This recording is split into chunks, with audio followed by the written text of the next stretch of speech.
পদত্যাগ একটাই, আমাদের আলতাপুরের পদত্যাগ চাই, ঠিক না? এবং তার সাথে যারা জড়িত সবার আমরা বিচার চাই। এই বলে আমার বক্তব্য শেষ করছি। আসসালামু আলাইকুম।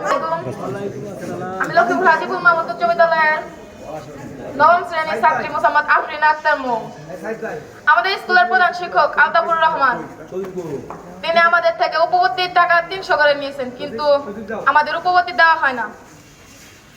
এবং তিনি আমাদের কাছে পরীক্ষার ফি বেশি বেশি নেয়, কিন্তু আমাদের রসিদ দেয় না। তারপরেও তিনি নারী কেলেঙ্কারির সাথে জড়িত এবং অন্যান্য অপকর্মের সাথে জড়িত। ছাত্রীদের দিকে কোন নজরে তাকায়। আমাদের 2.5 বছর আগে ইউনিক আইডি কার্ডের জন্য টাকা নেওয়া হয়েছে 250 করে টাকা, কিন্তু আমাদের এখন ইউনিক আইডি কার্ডের টাকা দেয় না, ইউনিক আইডি কার্ড দেয় না। আমরা এই আলতাপুরের বহিষ্কার দেখতে চাই, আমরা তার পদত্যাগ চাই। এবং আলতাপুরের সঙ্গে যে যে শিক্ষক রয়েছে জড়িত তাদেরও পদত্যাগ চাই, তাদের বিচার চাই আমরা। আমাদের এক দফা একই দাবি, আলতাপুরের পদত্যাগ।